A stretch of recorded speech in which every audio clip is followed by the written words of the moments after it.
दो बहनों के लंबे बाल।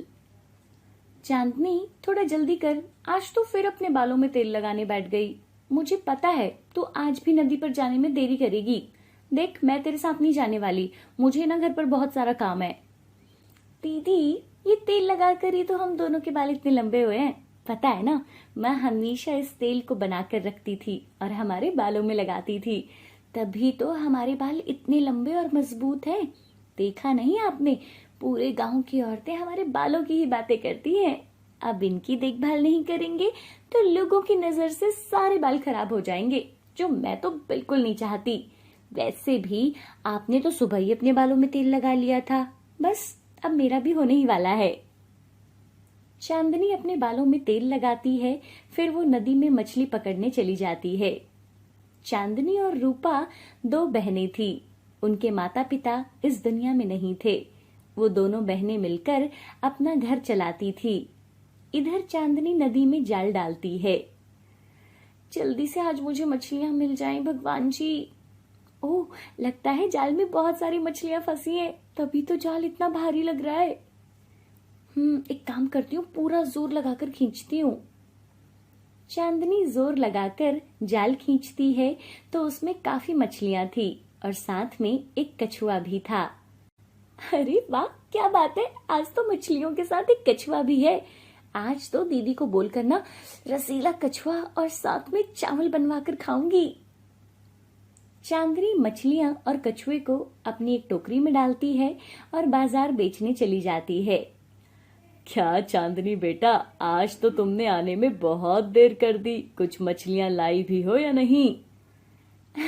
हाँ हाँ काका, आज तो बहुत सारी मछलियां लाई हूँ और मछलियों के साथ ना मुझे एक कछुआ भी मिला है, लेकिन वो मैं अपने घर लेकर जाऊंगी। अच्छा, तो कछुए के साथ आज गर्मा गर्म चावल खाओगी? बिल्कुल सही पकड़े काका। हाँ, अच्छा ठीक है, चलो अब जल्दी से मछलियां यहाँ डाल लो और बेचने बैठ जाओ। चांदनी अपनी मछलियों की टोकरी को नीचे रखती है और जमीन पर कपड़ा बिछाकर अपनी टोकरी को खाली करने लगती है। हाँ, ये क्या, इसमें तो एक भी मछली नहीं है। तुम मुझे उल्लू बना रही हो? अरे, मछलियां कहाँ गई? आते आते कहीं टोकरी से नीचे तो नहीं गिर गई? अरे, अगर नीचे गिरती तो तुम्हें मालूम होता ना। तुम बहुत बदमाश हो गई हो। चांदनी को कुछ समझ नहीं आता कि आखिर मछलियां कहाँ गई। फिर वो कछुए को टोकरी में डालकर अपने घर ले आती है और पूरे रास्ते उन मछलियों के बारे में ही सोच रही थी। आखिर ये सारी मछलियां कहाँ चली गई? क्या सचमुच नीचे गिर गई होंगी, या फिर कहीं इस कछुए ने तो नहीं खा ली? लेकिन ये सब कैसे हो सकता है? यहाँ रूपा घर पर काम कर रही थी। अरे, तुम आ गई? अभी तक तो मेरा घर का काम भी खत्म नहीं हुआ। दीदी, आज कछुआ लेकर आई हूँ, ये लो, आज ना इसे चावल के साथ बना दो। मैं बहुत थक गई हूँ और दीदी, मेरा ना सर भी दुख रहा है, मैं थोड़ी देर सोना चाहती हूँ। अच्छा, तो तू आराम कर ले और इस टोकरी को यहाँ रख दे। मैं अपना काम खत्म करके इसे पकाती हूँ। पहले मुझे बकरियों को चारा डालना है। रूपा घर के पीछे लगे पेड़ से डालियां काट रही थी। तभी कछुआ टोकरी से बाहर निकल जाता है और बकरियों के पास पहुंच जाता है। कछुए को अपनी तरफ आता देख बकरियां चिल्लाने लगती हैं और वो एक बकरी को पकड़ लेता है और उसे खाने लगता है। दूसरी बकरियां जोर जोर से चिल्लाने लगती हैं। अरे, क्या हो गया, इतना क्यों चिल्ला रही हो? आ रही हूँ बस, अभी तुम्हें ही चारा डालूंगी। अरे, ये रूपा दीदी क्या कर रही है? दीदी, बकरियों को चारा डाल दो ना, देखो कैसे शोर मचाया हुआ है इन्होंने। इसके बावजूद भी बकरियों का शोर बंद नहीं होता और चांदनी घर से उठकर बाहर आती है। वो देखती है कि एक बड़ा सा कछुआ बकरी को खा रहा था। अरे, ये कछुआ इतना बड़ा कैसे हो गया? और ये तो सबको खा रहा है। बचाओ, कोई हमारी बकरियों को बचाओ, कोई है यहाँ पे? चांदनी को देखते ही कछुआ उसकी तरफ आता है। अरे, ये तो चांदनी की आवाज है। चांदनी की आवाज सुनकर रूपा भागी आती है और उस कछुए को चांदनी की तरफ बढ़ता हुआ देखती है। बचाओ, कोई मुझे बचाओ, नहीं मुझे मत खाओ प्लीज। चांदनी उस कछुए को मारने के लिए आसपास किसी चीज को उठाने के लिए इधर उधर भागने लगती है, लेकिन वो इतना डर गई थी कि वो नीचे गिर जाती है। कछुआ उस पर जैसे ही झपटा मारता है तो वो उसकी मोटी गर्दन पर अपनी लंबी चोटी डाल देती है और उससे कछुए का मुंह बंद कर देती है। तभी रूपा भी भागी भागी वहां आती है और वो देखती है कि चांदनी जमीन पर गिरी थी और एक बड़ा कछुआ उस पर झपट रहा था, लेकिन चांदनी ने अपनी चोटी से उसका मुंह बांधा हुआ था। उनकी आवाज से गांव के और लोग भी वहां पर आ जाते हैं। रूपा अपने हाथ में पकड़े हुए हंसुए से उस कछुए की गर्दन को काट देती है और वो कछुआ वहीं मर जाता है। चांदनी, तू ठीक तो है ना? हाँ दीदी, मैं बिल्कुल ठीक हूँ। अगर आप नहीं आते तो ये खूंखार कछुआ तो आज मुझे मार ही देता। लेकिन तूने अपनी लंबी चोटी का क्या इस्तेमाल किया है, वाह, मानना पड़ेगा तुझे। दीदी, मुझे क्योंकि कुछ समझ ही नहीं आया और ना ही मुझे कुछ ऐसा मिला जो मैं उसे मारती, इसलिए अपनी चोटी से ही मैंने उसका मुंह बांध दिया। चांदनी की बहादुरी से आज सबकी जान बच गई, नहीं तो वो खूंखार कछुआ न जाने क्या क्या करता। अब गांव वाले चांदनी के लंबे बालों के किस्से सुनाते और उनसे वो तेल बनाना सीखते हैं, जिससे उनके बाल भी उतने ही मजबूत बन सकें। प्रिया धूप में स्कूल से आती है।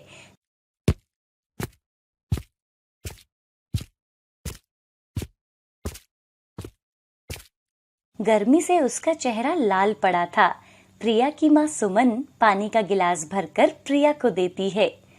ले बेटा, पानी पी ले, बाहर बहुत गर्मी है ना। प्रिया पानी पीती है।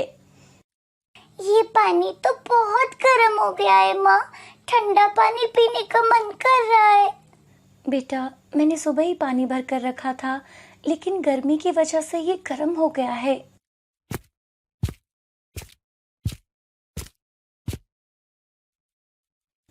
माँ, मुझे कल स्कूल ठंडा पानी लेकर जाना है।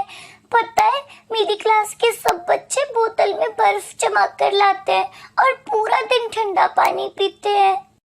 प्रिया बेटा, तुझे पता है ना, अभी तेरे पिता और मैं इतना नहीं कमाते कि हम इतना महंगा फ्रिज खरीद सकें। अगर तुझे बर्फ से जमा हुआ पानी ही लेना है तो एक काम कर, शाम को ही शारदा भाभी के घर अपनी पानी की बोतल दे आना, वो फ्रिज में जमा देंगी। फिर तू कल स्कूल लेते जाना और दिन भर ठंडा पानी पीना। सुमन लोगों के घरों में साफ सफाई का काम करती थी और मोहन भी मेहनत मजदूरी करके अपने परिवार को पाल रहा था। वो दोनों कैसे भी करके अपनी बेटी को पढ़ा रहे थे। शारदा सुमन के पड़ोस में रहती थी और उनके घर में फ्रिज था। सुमन कई बार शारदा के घर से ठंडा पानी ले आती थी। ठीक है माँ, मैं अभी पानी की बोतल भरकर शारदा चाची को दे आती हूँ।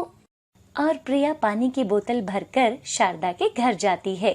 प्रिया जब उसके घर पहुंचती है तो सब दोपहर को अपने घरों के अंदर सो रहे थे। प्रिया घर के बाहर से आवाज लगाती है। प्रिया की आवाज सुनकर शारदा उठती है। एक तो ये आराम से सोने भी नहीं देते, इतनी गर्मी में भी अपने घर नहीं रुकते।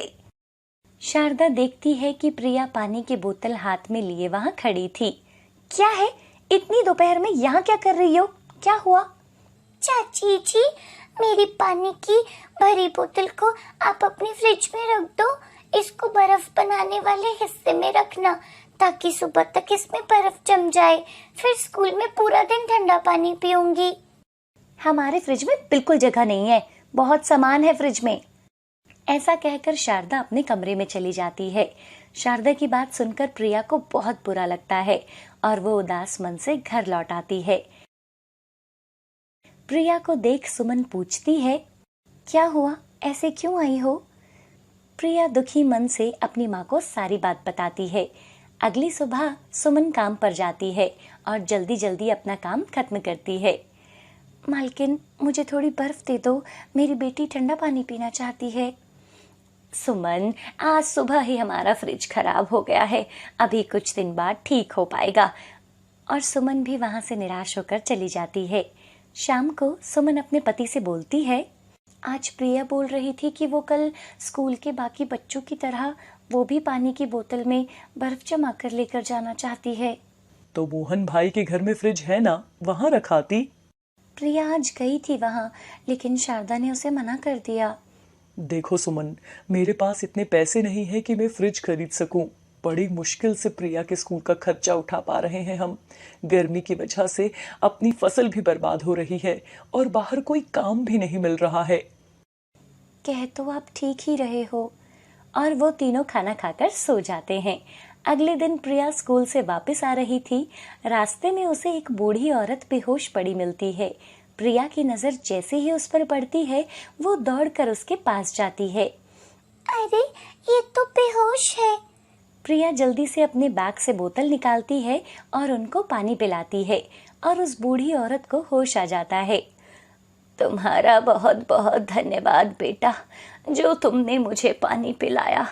गर्मी की वजह से मुझे चक्कर आ गया था और मैं बेहोश हो गई थी, लेकिन तुम्हारे अलावा किसी ने भी मेरी मदद नहीं की। लेकिन बोतल का पानी बहुत गर्म था, इसलिए आज मैंने पानी नहीं पिया। अरे मेरी बच्ची, अब तुझे गर्मी में कभी प्यासा नहीं रहना पड़ेगा। और वो औरत प्रिया को एक कलश देती है। ये कोई साधारण कलश नहीं है, इसमें रोज कुछ सोने के सिक्के मिलेंगे, जिससे तुम अपनी गरीबी दूर कर सकती हो और जरूरतमंदों की मदद कर सकती हो।